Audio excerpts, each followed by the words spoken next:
So, you've got a 401k. Now what? Even if you leave the heavy lifting to the brainiacs at Guided Choice, it's a good idea to know how investing works. And if you're the do-it-yourself type, you need to understand how to invest appropriately. Don't worry, we're not going to show you tons of math. All you need to know to get started is that there are three big types of investments called asset classes: stock, bonds, and cash. Stock is just ownership in a company. There are many ways to classify stock. Two major ones are size, called market capitalization, or CAP, and company location. Each classification has its own typical level of risk. Large cap stocks include the 500 biggest companies in the U.S. Apple, Walmart, Disney, Ford, McDonald's. Ever heard of the S&P 500 or blue chips? Same thing. Keep in mind, all stock is risky, but these are generally considered the least risky. Mid-cap stocks include roughly the next 400 companies by size, smaller but still fairly well established. They're considered riskier than large cap. Following large cap and mid cap, take the next 2,000 companies and you've got small cap stock. While they have potential for greater growth, they also have the greatest risk. Then there's international stock, ownership in companies located in developed nations outside the U.S., like BMW in Germany and Sony in Japan. They carry about the same level of risk as U.S.-based large-cap stocks. The highest level of risk is found with emerging market stock. This is stock in companies located in developing nations like India, Mexico, and Russia. There are two ways to make or lose money in the stock market. You see, when you own a stock, you actually own a piece of a company, and as the value of that company increases, the stock price goes up. But if the value of the company goes down, the stock price goes down too. These fluctuations determine the amount of profit or loss. Another way to make money is when the company shares its yearly profit with you in the form of a dividend. Stock prices can go up or down dramatically for all kinds of reasons. As a result, stocks are the riskiest types of investment in your plan, but over a long time, they can also be the most rewarding. Next up, bonds. Bonds are just a loan to a company or government. They borrow by selling a bond, which is simply a promise to repay the buyer in a fixed number of years at a fixed interest rate. When you hear about the U.S. government borrowing money, have you ever wondered who they borrow from? Chances are, it's you, through the investments you make in bonds. If interest rates go down after you buy a bond, its value goes up. If interest rates go up, then your bond value will go down. How much the value goes up or down with a change in the interest rate depends on how long the bond is. The longer the bond, the more risk, as the more the value will go up or down with interest rate changes.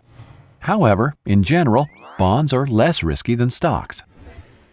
Cash is, well, cash. In a 401k, it's usually available as a money market or stable value fund. Unlike other assets, there's little risk that your money will lose value. But that doesn't mean there's no risk at all. If you hold too much cash, you are at risk that inflation will leave your money worth less compared to everything else. For example, in 1950, a nickel would buy you a Coke. But if you saved that nickel until today, you wouldn't have enough to buy that same Coke. Cash loses value over time. Most people with 401k plans invest in mutual funds. These hold many different individual stocks or bonds chosen by professionals for a given level of risk and potential reward. So, how do you choose the right mix for your specific needs? You may be surprised to hear that according to the majority of corporate pension plans in the world, there really is a single best way. It's called modern portfolio theory. The details are a lot of math, but understanding what's behind all the numbers is remarkably simple. In fact, you've probably already heard of it. Don't put all your eggs in one basket. You balance risk and reward by holding lots of different types of investments. The technical term is diversification, and it's the name of the game in investing. So how do you do it right? Most of us understand that if we take more risk, we expect more return. Let's look at the math. The line shows us that for any given level of risk, we can expect a certain rate of return, More risk, more return. The challenge, as you may be aware, is that markets don't move in a straight line. They go up and down. The goal is to buy low and sell high. When one investment type is down, you want to buy. At the same time, you want to sell an investment that is high. In the long run, they all tend to move up, just at different rates based on risk. Remember, this is your retirement savings, so to invest well, you need to diversify. The goal of diversification is what modern portfolio theory is all about, getting an optimal rate of return for the risk in the long run. To do that, you want to invest on what is known as the efficient frontier. The details of drawing the curve are just a lot of math.